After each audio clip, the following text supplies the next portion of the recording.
estudios a Patricio Alarcón, presidente de la Cámara de Comercio de Quito, y pues miembro del comité empresarial. El viernes los vimos reunidos en rueda de prensa, hace mucho tiempo que no los veíamos así, tan firmes, tan unidos, ya para decir, basta, ya no más. ¿Qué es lo que está pasando, Patricio? Buenos días, Janet, gracias por el espacio. El comité empresarial está unido desde hace algún tiempo y está unido desde que hace un año el gobierno ya trató de pasar medidas confiscatorias. Finalmente lo archivó temporalmente esos proyectos, pero este año continuamos con más medidas. Y sinceramente la situación es grave, Janet. En este momento el gobierno delata sus necesidades de liquidez al implementar nuevos impuestos. Y en este momento yo le doy un ejemplo. Sacarle más impuestos a la empresa privada es como que llegue alguien desangrándose a un hospital y en lugar de que le hagan una transfusión de sangre, le saquen 3 pintas más. ¿Qué vamos a hacer?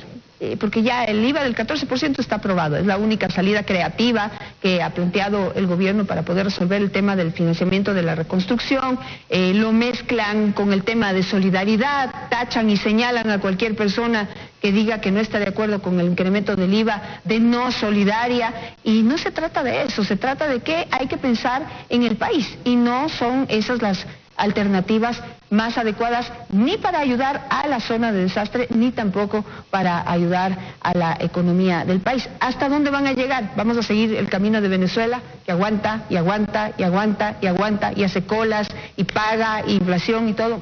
¿Hasta dónde vamos a llegar? Mire, lamentablemente son medidas equivocadas. ¿Qué es lo que sucede cuando usted grava con más impuestos al país, al ciudadano?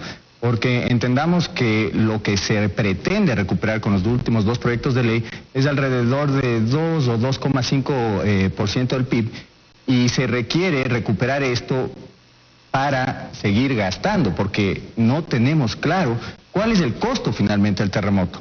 El gobierno se pronunció y dijo que va alrededor de 3.000 millones, pero ciertamente la sociedad civil tiene que arreglar algo de eso.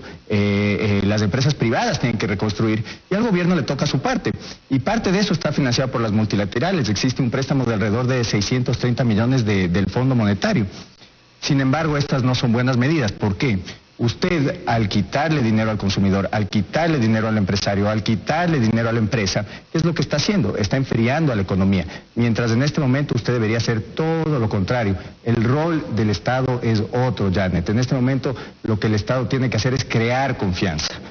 Tiene que dejar ese discurso corrosivo, tiene que ser amigo de los empresarios. Mire, ni el dinero móvil va a funcionar si es que no se crea confianza.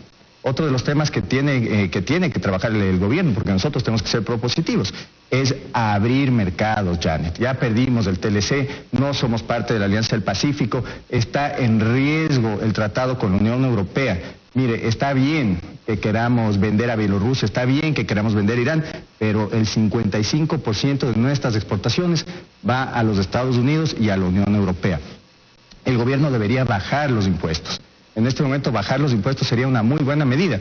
Mire, hay conceptos básicos que yo no creo que se los estudien en el gobierno, y los estudian porque no los estudian porque nunca han tenido experiencia en el sector productivo. Lamentablemente quien maneja la economía nunca ha trabajado en el comercio, en la industria, igual la mayoría de asambleístas. Entonces hay una simple curva, mire, es la curva de Laffer, que dice, si usted cobra el 0% de impuestos, recauda el 0%. Si usted cobra el 100% de impuestos, recauda 0%. Y lo que está sucediendo es que el Ecuador llegó al límite de la curva, porque ¿qué es lo que sucede? Se está recaudando 12% menos de impuesto a la renta, se está recaudando 19% menos en IVA. Si es que vemos en este momento la recaudación en el primer trimestre del año ha bajado en alrededor de 450 millones de dólares. Si es que esto sigue, y se lo podría calcular de una manera lineal, adivine que el gobierno este año va a dejar de recaudar antes de los impuestos 1.940 millones de dólares. Y ahora, ¿cuánto quiere recaudar con las 2 leyes? Alrededor de 2.000 millones, entonces está compensando. ¿Más lo que el está déficit pasando fiscal? No, pues el déficit fiscal, estamos hablando que existe un déficit de alrededor de 9.000 millones de dólares. La situación de liquidez es grave. Entonces el gobierno tiene que seguir trabajando, también atacando la corrupción. tiene que seguir trabajando, bajando el gasto. Imagínense, el gobierno lo que debería hacer es darle a la ciudadanía seguridad, darle a la ciudadanía salud, darle a la ciudadanía educación. Pero no tiene para qué mandar satélites al espacio, no tiene para qué tener 30.000 vehículos rodando en la ciudad.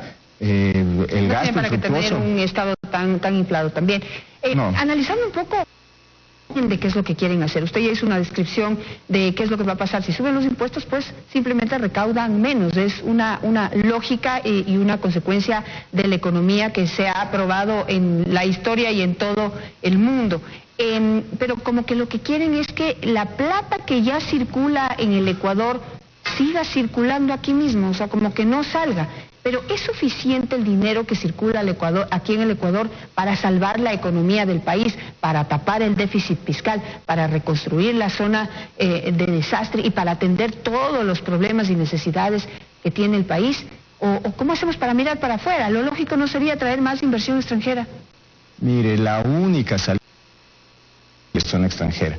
Es muy difícil recaudar más, ya vemos que el país en el primer trimestre recauda menos y lo que se necesita en este momento es traer dinero, inversión fresca, inversión extranjera directa. Se necesita hacer que los empresarios repatrien a su vez también sus fondos. Pero esto solo se le hace por medio de confianza. Mire lo que hacen otros países dan amnistías tributarias para quien repatrie sus fondos. Mire lo que está sucediendo en Colombia y en Perú, y son dos ejemplos claros. En Colombia, con una devaluación que no fue menor, fue de alrededor del 30%, usted perdía patrimonio. Adivine cuál fue la inversión extranjera directa, fue alrededor de 8.000 millones de dólares. En Perú, la inversión extranjera directa del año pasado fue de 20.400 millones de dólares. ¿Qué es lo que sucedió en el Ecuador? Apenas llegaron 1.000 millones de dólares y me parece que parte fue por un contrato minero también. Entonces, la fórmula no es la correcta. Se debería mirar a países como Estonia, por darle un ejemplo. ¿Qué es lo que hizo Estonia? Ajustó su gasto público, firmó tratados de libre comercio y atrajo divisas al país. Y es uno de los países ex cortina de hierro que más crece. Entonces, el Ecuador debería dejar a un lado modelos como el del ALBA. Países como Venezuela. Solo Venezuela nos gana en decrecimiento, creo que este año en Latinoamérica, en las proyecciones. Y deberíamos vecinos. ¿Qué están haciendo nuestros vecinos? ¿Qué están haciendo los países que crecen? Están atrayendo inversión, están dejando que la gente invierta. Tenemos que promocionar la libertad de empresa, porque solo promocionando la libertad de empresa, la gente reinvierte. ¿En qué? En innovación, en tecnología. Los países avanzan. No confiscando las monedas, no parando la salida de divisas. Eso no es lo correcto. Ahora, el viernes, lo dije hace un momento, hace mucho tiempo que no se les veía unidos, hace mucho tiempo que no se les veía vencer el miedo, porque tienen que reconocer que han sido temerosos para poder defender sus derechos y poder, como empresarios, y defender el derecho también de sus trabajadores que ahora se están quedando sin empleo por esta situación. No lo hicieron, ahora, con todo respeto se los digo desde mi punto de vista, salen tarde a hablar así todos unidos. Y el gobierno dice que sí ha hablado con ustedes, que han estado conversando, que no sabe de qué hablan. Como que todo ha sido acordado durante todo este último tiempo. Escuchemos a Cassinelli lo que dijo el nuevo ministro de Comercio Exterior. Que la reforma tributaria no es algo que agrada a nadie, o sea, sí, ese ya es otro punto, no hay que olvidarse que estamos en una época también que hay un antecedente político, tenemos unas elecciones en corto plazo y todos quieren pescar a río revuelto, pero los que realmente sentimos al Ecuador, vivimos en el Ecuador y entendemos, si bien es cierto no nos gustan las reformas tributarias, sabemos que son necesarias, que tienen que ser focalizadas y son necesarias porque tenemos externalidades que son un problema, que no hay diálogo con el gobierno, sí hay diálogo. Yo particularmente tengo 15 días en el Ministerio de Comercio Exterior y hasta antes de ayer he estado en reunión con bananeros, con camaroneros, con representantes del sector floricultor, es decir, distintos representantes. Hay mucho que podemos hacer juntos, separados no. Bueno, ahí está, sí se reúne con todos los empresarios. ¿Sirven de algo estos diálogos? Mire, primero que el sector empresarial y en especialmente la Cámara de Comercio de Quito siempre ha defendido principios y es el principio de la libertad empresarial y lo hacemos sin ningún tipo de miedo. Segundo, que cualquier propuesta o reunión con el gobierno no ha sido fructuosa. El gobierno hace caso omiso de cualquier solución que le pueda prestar el sector empresarial. Tiene una línea ideológica dura y no cree en sacar un país adelante por medio del sector productivo. Por otro lado, quien realmente pesca a río revuelto es quien cambia de cargos en el gobierno y quien solo ve por su interés y no por el interés del país. Esperemos que las reuniones con los atuneros y los camaroneros ayuden para que finalmente se firmen los tratados de libre comercio que se firme el acuerdo de libre comercio con Europa. Eso es una solución, porque si es que eso no se llega a dar, se pone en riesgo alrededor de 427 millones de dólares para los exportadores del país.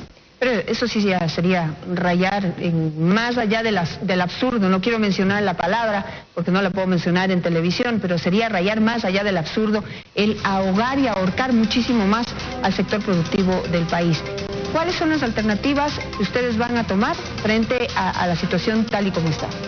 Mire, nosotros como siempre tenemos que buscar soluciones, tenemos que tratar de ser más eficientes y lamentablemente lo que puede suceder es que seguirán existiendo despidos en el país. Solo en el primer trimestre ya existen alrededor de 80,000 personas que han pasado al desempleo y 450,000 personas que han pasado al desempleo. Más de medio en el Ecuador han perdido su trabajo. Nosotros tenemos que ver la forma de salvar el empleo y ser más eficientes todos los días y seguir trabajando por el país, no nos queda otra. Gracias, Patricio, por estar esta mañana con nosotros. Nos vamos a comerciales, ya regresamos con la economía.